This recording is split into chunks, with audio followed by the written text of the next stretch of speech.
Hey people, welcome back to Siri Mystic. मैं हूँ सीरी और आज हम बात करेंगे एक जबरदस्त सीरीज के बारे में जो मैंने रिसेंटली देखा है। तो चलो बिना टाइम वेस्ट करे शुरू करते हैं। सीरीज के फर्स्ट एपिसोड में हम एक लॉयर को देखते हैं जिसका नाम माधव होता है और वो अपनी वाइफ के साथ ब्रेकफास्ट मीटिंग में जा रहा होता है। फिर हम मीटिंग में देखते हैं कि वो अपने बॉस के साथ अपने क्लाइंट के बिहाफ पर उनके राइवल से डील कर रहा होता है। एक्चुअली उस बंदे को किसी फार्मेसी प्रोडक्ट की वजह से कोई इशू हो गया था और उसका लीवर डैमेज हो गया था और वो लोग उनकी कंपनी पर कोर्ट केस करने वाले थे, जिसे जैसे तैसे कर माधव संभाल लेता है और उस बंदे को मुआवजा देकर निपटा देता है। इससे उसका बॉस बहुत खुश होता है और बोलता है कि मुझे तुम्हारे जैसे चेहरे की जरूरत थी क्योंकि तुम मिडिल क्लास दिखते हो और इससे तुम लोगों से कनेक्ट कर पाते हो, जिससे वो बहल जाते हैं और तुम्हारी बात भी मान लेते हैं और खुश होकर उसे एक गाड़ी गिफ्ट कर देता है। माधव की बीवी बहुत खुश होती है। फिर वो माधव के टीममेट्स के साथ गेड़ी मारने के लिए चली जाती है, पर माधव ज्यादा खुश नहीं होता क्योंकि उसे उस बंदे पर दया आ रही थी जिसे मुआवजा दिया गया था। फिर हम एक काम वाली बाई को देखते हैं जो एक डॉक्टर के घर में काम किया करती और कुछ सामान लेकर उनके घर में जा रही थी। जैसे ही वो उसके घर में घुसती है, वहाँ पर वो देखती है कि एक आदमी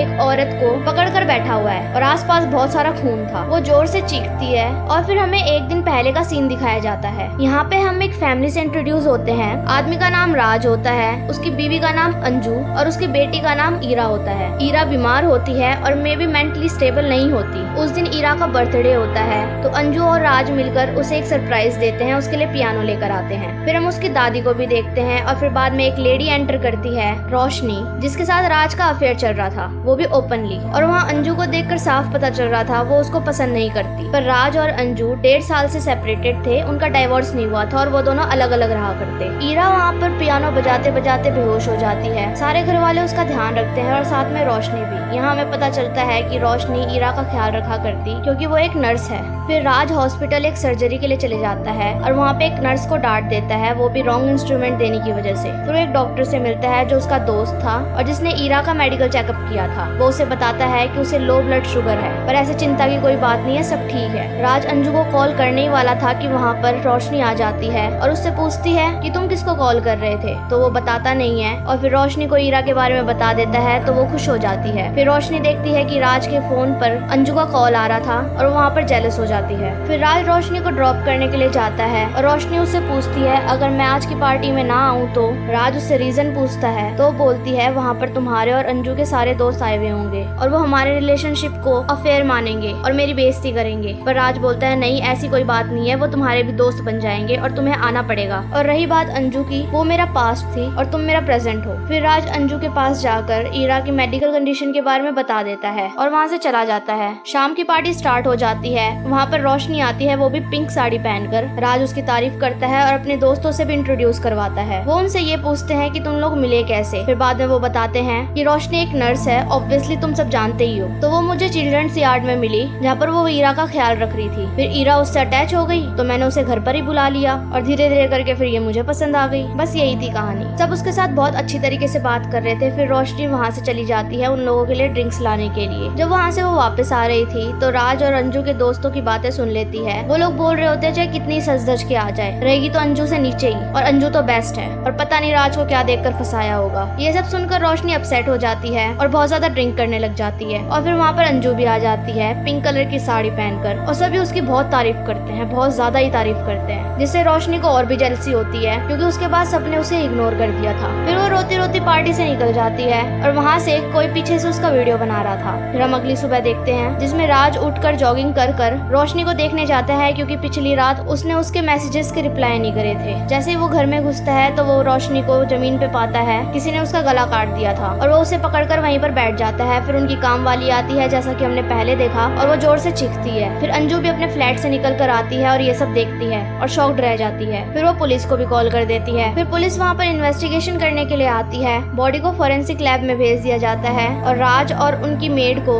इंटेरोगेशन के लिए पुलिस स्टेशन बुला लिया जाता है। फिर पुलिस वाली अंजू के साथ भी इंटेरोगेट कर रही थी। वो उससे पूछती है कि रोशनी का कोई दुश्मन था, पर अंजू मना करती है और बोलती है उसे तो मैं इतना जानती नहीं थी, पर राज का कोई दुश्मन नहीं था, सब उससे प्यार करा करते। पुलिस वाली उससे पूछती है कि उन्होंने कोई शार्प ऑब्जेक्ट बॉडी के पास देखा था क्या, तो अंजू मना कर देती है और उसे बताती है कि वो उसके पति को लेकर जा रहे हैं, वो भी पुलिस स्टेशन बातचीत करने के लिए। फिर अंजू ईरा के कुछ मेडिसिन उनके उस घर से लाने की परमिशन मांगती है। पहले पुलिस वाली मना कर देती है और फिर बाद में हाँ बोलती है और बोलती है कि कोई आपके साथ जाएगा लेने के लिए। बिल्डिंग को सील करा दिया जाता है और राज को इंटेरोगेशन के लिए ले जाते हैं। फिर सीन कट होता है और हमें माधव दिखाया जाता है जो कि अपने ऑफिस में होता है। उसकी बीवी उससे पूछती है कि अब हम यहाँ पे आ ही गए हैं तो साइड वाला कमरा हमें दे दीजिए ताकि हम उसमें ब्यूटी पार्लर खोल लें। फिर माधव उसका मजाक उड़ाते हुए कहता है कि हाँ, हमारे नेम प्लेट के आगे अपने लिपस्टिक का ठप्पा भी लगा देना। सब हंसने लग जाते हैं और फिर बाद में अंजू वहाँ पर आती है, वो भी माधव को एज अ लॉयर हायर करने के लिए। और यहीं पर हमारा फर्स्ट एपिसोड खत्म होता है।